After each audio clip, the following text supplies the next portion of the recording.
We wanted to take a moment to note the passing of Don Cornelius, the creator of Soul Train. He died today in Los Angeles at 75, an apparent suicide. Suicide Soul Train wasn't just a TV show, it was a whole vibe. Bright lights, smooth moves, and legendary music filled every episode.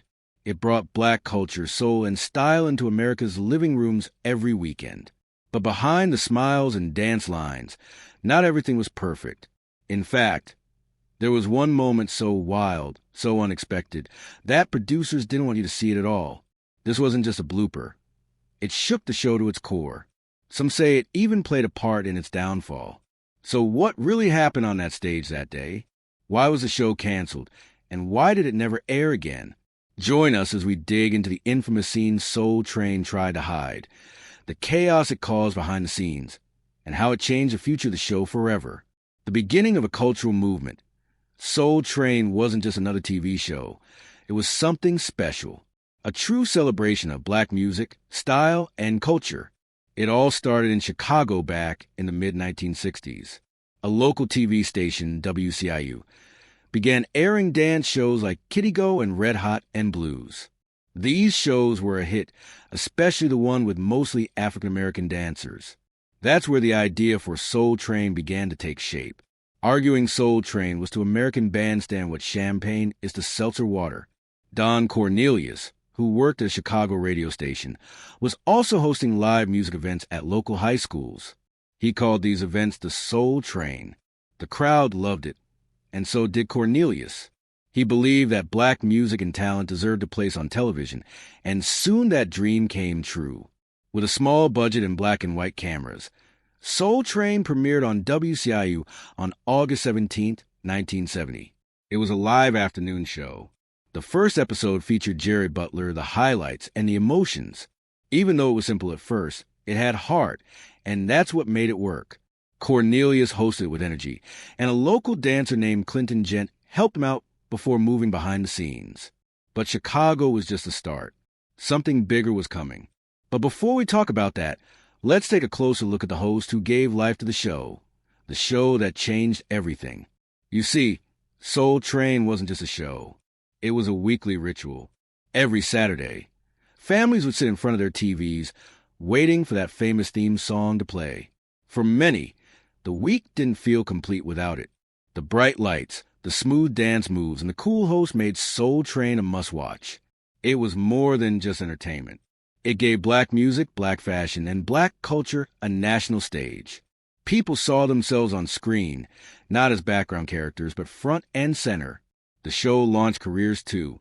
Stars like Jody Watley and Rosie Perez got their start there, and over time Soul Train became the longest-running TV show of its kind. Behind the scenes was Don Cornelius. He wasn't just the host. He was also the mind behind the whole thing. Calm, smooth, and serious, Cornelius brought a cool that everyone remembered. When he died in 2012, fans around the country dressed up in 70s clothes and danced in tribute. That moment showed just how much Soul Train meant to people. But how did Cornelius come up with the idea? And what made it grow into something so powerful? The birth of a legend, Don Cornelius was from Chicago. He had a strong voice and even stronger style. Before Soul Train, he worked as a radio DJ and news reporter. He also hosted dance parties at high schools around the city. He called them the Soul Train. He would ride the train across Chicago to reach different neighborhoods, bringing music with him. That's where the name came from. Eventually, Cornelius got the chance to put his show on local television. It was small at first, black and white with simple sets, but the energy was real. The dancers brought life to every song, and viewers at home felt like they were part of something new. Nelson George, who wrote The Hippest Trip in America, remembered those early days well. He said he and his sister used to sit in front of the TV every Saturday morning in Brooklyn. First, it was a small black and white screen. Then they got a little color one. They'd watch the moves closely. Later that night, at school dances or block parties, everyone would try to copy what they saw. It was a very 360 cultural experience. George said, the show wasn't just about music. It taught people how to dress, how to dance, and even how to do their hair. The afro The bold colors, the California style, it all came to the screen and into homes across the country. It brought joy, and even more important, it brought unity. But it also arrived during a time of serious change in America, a new voice for black culture. When Soul Train started in 1971, the country was still feeling the effects of the 1960s. Civil rights protests had rocked the nation. Black mayors were being elected in big cities for the first time. The fight for equality was still going strong. Into that world came Soul Train, but instead of showing pain or struggle, it showed joy. It showed pride. And it showed celebration. Black music, fashion, and energy filled the screen. It made people feel seen. It brought fun into homes that didn't always get a break from bad news. It also changed business. Big companies saw the power of the show. Slowly, they started advertising during Soul Train. For the first time, many black viewers saw commercials that spoke directly to them. That had never really happened before. It showed that Soul Train wasn't just popular, it was powerful. Don Cornelius made all of this possible. His smooth voice and calm style made him unforgettable. I'm Don Cornelius, and as always imparting, we wish you love, peace, and soul. In one famous moment, he told James Brown, "You're still the baddest out here." Brown laughed and said he was just trying to keep up with the dancers. Cornelius turned to the crowd and said, "How about it for the Soul Train dancers?" That moment got loud cheers. He always looked cool and in control. Michelle Martin from NPR once said, "He never broke a sweat. He was like a pilot guiding the show, no matter what was happening." From local hit to national icon. Because the show did so well in Chicago, Cornelius wanted to expand.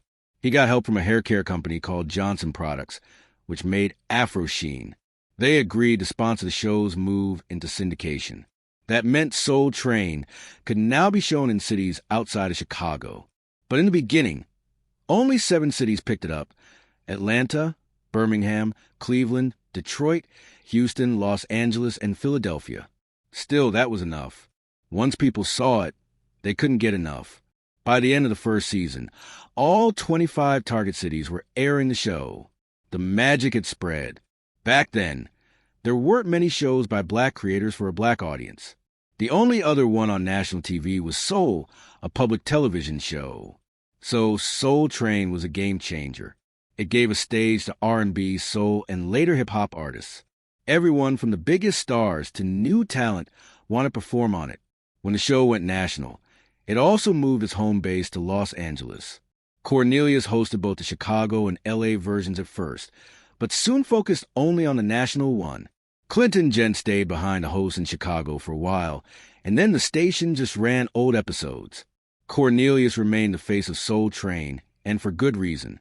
He once said, "Love, peace, and soul," and fans never forgot it. That line became legendary. But with fame came pressure, and more changes were on the way. A long run and big changes. From 1971 to 1993, Don Cornelius hosted every single episode of Soul Train, except one. That one episode was hosted by Richard Pryor at the end of season 4.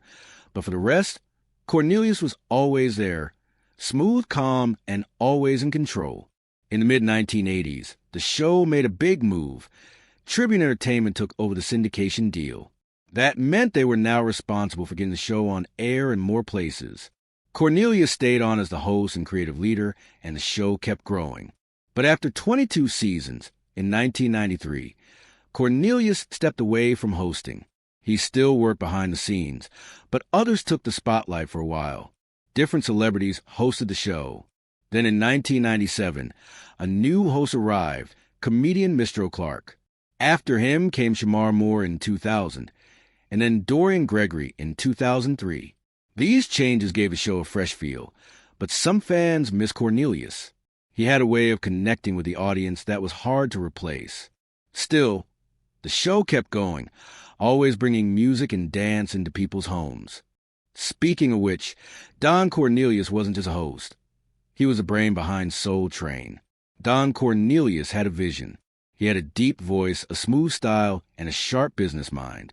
What made him different was how closely he understood the streets and the needs of black people in America. As one writer, Hanif Abdurraqib, said, Don had an eye towards the streets, and so therefore he had a distinct understanding of the needs of black folks. Everything about him was cool. His baritone voice is afro, and his confident look gave Soul Train its hip factor. As author Erica Blunt DeNoise explained, Soul Train had the hip factor, and mostly because Don was so hip, Cornelius didn't just want to entertain. He wanted to own something big. In 1971, Soul Train moved to Los Angeles and began airing across the country. That made Don Cornelius one of the first black men to own and produce a nationally syndicated TV show. He had a choice, grow fast or grow smart. According to Abdur, Don's thinking was simple. How can I keep this mine? Not every city aired the show at the same time. In places like Oklahoma City, some fans watched episodes a week late compared to other cities. But no matter the delay, people tuned in. It became appointment viewing. One fan, Peter Murray, recalled watching with his whole family in Vermont, in a mostly white town. Soul Train gave him a sense of connection. He said, to be able to see others that looked like us was truly a beautiful experience. If you missed it, you missed out. Everyone had something to say about it on Monday. One of the most loved parts of Soul Train was its dancers. The dancers stole the show. They were young, stylish, and full of life. These weren't trained professionals. They were regular kids picked from the crowd. They brought their own moves, their own clothes, and their own spirit to the dance floor. Erica Blunt DeNoise put it best. There was nothing like Soul Train on TV where just regular kids were the stars. These kids were from the neighborhood, kids who hung out at rec centers and danced with friends. Suddenly, they were on national TV, showing their moves to millions. Soon, people were lining up around the block just for a chance to be on the show. Dancer Cheryl Song said it was her way of expressing herself. It was so freeing to be able to dance and feel the music, she shared. And she wasn't the only one who felt that way. Randy Thomas, another dancer, said the show gave people a foot in the door of the entertainment world. Don gave professional artists a mainstream platform and unprofessional dancers a place to be themselves, he explained. Even the fans noticed. Cheryl's song became a favorite. Her long hair almost touched the floor, and her dancing stood out every week. Viewers tried to copy her moves at home. The dancers became stars in their own right. Monique Mo Chambers, also a dancer, said the team became like family. We would clown and just have a good time, she said. On screen, it looked like a big stage, but it was smaller than people thought. Full Force member Be Fine, a.k.a. Bow-Legged Lou, visited and said, the set is not as big as I thought. It was, but everybody's rocking and rolling. These dancers brought energy, passion, and creativity. They made Soul Train more than just a music show. It was a full experience. And with that came unforgettable performances, music that touched the soul. The stage of Soul Train became home to some of the greatest names in music. From Aretha Franklin and James Brown to Outkast and Mariah Carey, everyone wanted to be on the show. It was a space where artists felt at home, especially black performers who didn't always have a platform on national television. The connection between dancers and musicians was real. Author Christopher Lehman said, the dancers and performers had a symbiotic relationship. That means both sides needed each other. The singers brought the music, the dancers brought the energy, and together they created magic. A perfect example is the Jackson 5. In 1973, they performed the robot dance on Soul Train. But did you know that they learned it from the Soul Train dancers? That's how tight the bond was between the performers and the crowd. There were also unforgettable moments with artists like Marvin Gaye. In one episode, he sat down on stage and talked with fans in the audience, just like a neighbor. Abdur-Raqib said that Don Cornelius made those moments possible by creating a space where even the biggest stars felt like regular people. And then there was Al Green. His voice had so much power that viewers couldn't look away. It's like you're in a church, Blunt DeNoise said. She added, every time I watch it, I have to stop. You're taken in by him. These performances were more than just songs. They were moments that stayed with fans for life. But when Don Cornelius stepped down, the show changed. Over time, the styles changed. The music shifted from classic soul and R&B to newer genres like hip-hop, but the show stayed true to its roots, celebrating black talent and culture. And then it all came to an end, the beginning of the end. By the time Soul Train reached its 35th season in 2006, things had changed. The once powerful show that brought soul, R&B, and hip-hop to millions of viewers was starting to fade. The show stopped making new episodes after the 2005 to 2006 season. Instead, the producers played old clips from the 1970s and 1980s under a new title, The Best of Soul Train. It was the first sign that something wasn't right. One big problem was the ratings. Fewer people were watching the show. In fact, the Nielsen ratings dropped below 1.0. That's very low for a show that once had millions of viewers. Most of the stations airing Soul Train by then were either Fox affiliates or small independent stations. Many of them moved the show from Saturday afternoons to late nighttime slots. This made it even harder for fans to keep up. Then came another blow. Tribune Entertainment, which had helped distribute the show, announced it was shutting down in 2007. This meant Soul Train had no one to help get on air. Don Cornelius, the show's creator, tried to save it. He made a deal with Trifecta Entertainment and Media. But even with that deal, things didn't get better. The magic of Soul Train was slipping away. But still, the trouble wasn't just about ratings or TV time. Behind the scenes, a storm was brewing, and it involved the dancers who helped make the show what it was. You see, behind the scenes, there were some hard moments, and not all the stories were happy. Behind the music and the moves, not everyone had an easy time on Soul Train. Rosie Perez, a dancer who later became a star, shared her own story. In an interview, she said Don Cornelius pushed her dance in a way she didn't feel comfortable with. When she refused, things got heated. It became physical, she said. The only thing I could grab was the 2-piece Kentucky Fried Chicken dinner they provided us as payment. She threw a greasy chicken wing at Cornelius and hit him in the head. I was mortified, she said. Nelson George explained there was more behind that moment. Cornelius had wanted Rosie to join a music group he was putting together, and she said no. That caused tension. She was one of his favorite dancers for a long time, but after that, things fell apart. Still, Cornelius stayed strict about the show style. He allowed some moves, but didn't want anything he felt was too much. He even made singers redo their performances if they didn't lip-sync correctly. He wanted Soul Train to look polished and sharp. And he was also a smart businessman. Like Desi Arnaz with I Love Lucy, Cornelius owned the show. That was rare back then, especially for a black man in the TV world. He found sponsors and worked with independent stations across the country. It wasn't easy. Nelson George pointed out that the show didn't go national overnight. In some places, it aired late at night, even close to midnight. But slowly, station by station, Soul Train grew. Unfortunately, Cornelius's life didn't end on a high note. His later years were hard. He had a rocky marriage, a painful divorce, and was struggling inside. In 2012, he took his own life. Nelson George said that no one saw it coming. Even Clarence Avant, his longtime business partner, met with him just a week before and said Cornelius seemed fine. Others also felt something was off, but no one expected the end to come so suddenly. And yet, what Cornelius left behind was huge. He built something that shaped culture, style, and music for over 30 years. And to this day, people still remember the line that closed every episode, his voice calm and steady, saying, "We wish you love, peace, and soul." The dancer controversy. Dancers were a big part of what made Soul Train so exciting.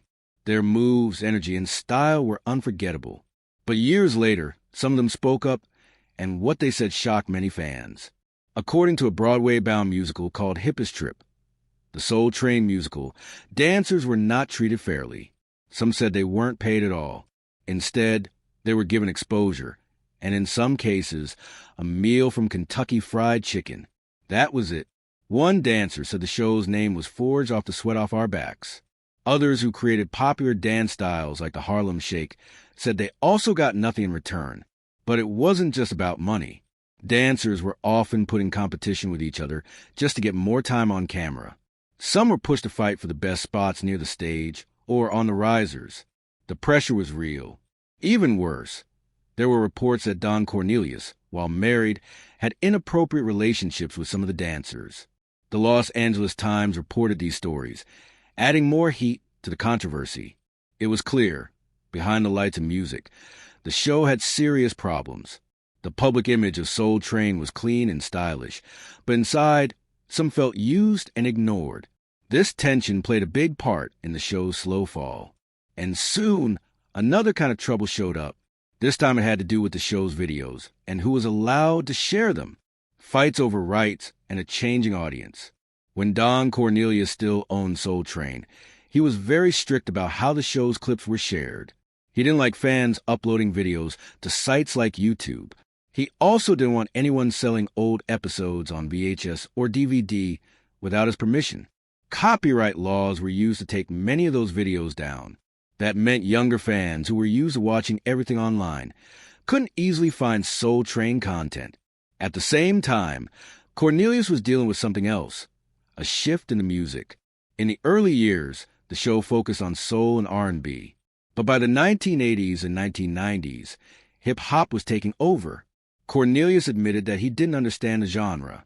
He once told rapper Kurtis Blow directly that it wasn't something he connected with.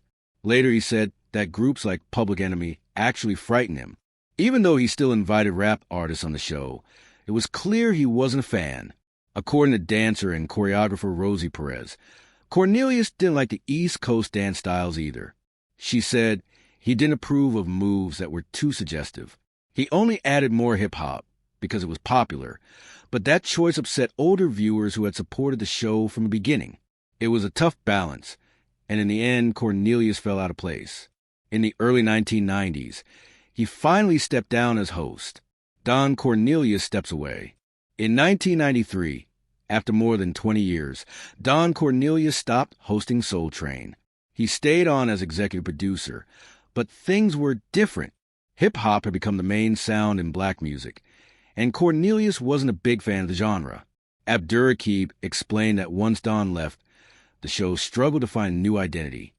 None of those people are Don Cornelius, he said about the later hosts.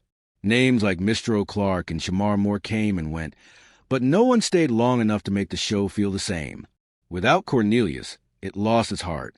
In 2006, Soul Train ended after 35 seasons, but the love for it never faded. The show gave people a place to feel seen, heard, and proud. It showcased black joy in our everyday lives, said Blunt the Noise. It wasn't just about celebrities. It was about real people dancing after a long week of work. It gave a national stage to local talent that had never been seen before, and it didn't stop at music. The show also welcomed actors, writers, and comedians. Christopher Lehman said that Soul Train proved something important. TV could be diverse. It was not impossible, and it had already done it. For Hanif Abdurraqib, the real joy of the show was simple. It wasn't asking much of me other than, "Isn't this beautiful?" he said. And he was right. After more than 2 decades, Cornelius realized that the show and its audience had changed. The spark was fading, and by 2006, the show was off the air. But the brand wasn't dead yet. New hands, new hopes. In 2008, Don Cornelius sold the rights to Soul Train to a company called Madvision Entertainment. The team at Madvision came from the world of media and publishing.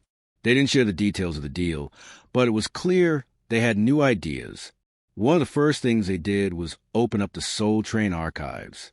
In April 2009, they launched an official Soul Train channel on YouTube. This was a huge change. Now fans could watch classic clips online. A few months later, Madvision signed a deal with Time Life to release DVDs of the show. This made it easier for new fans to discover the magic of Soul Train. In the same year, Madvision partnered with BET. Together, they brought back the Soul Train Music Awards, airing them on BET's spin-off channel, Centric.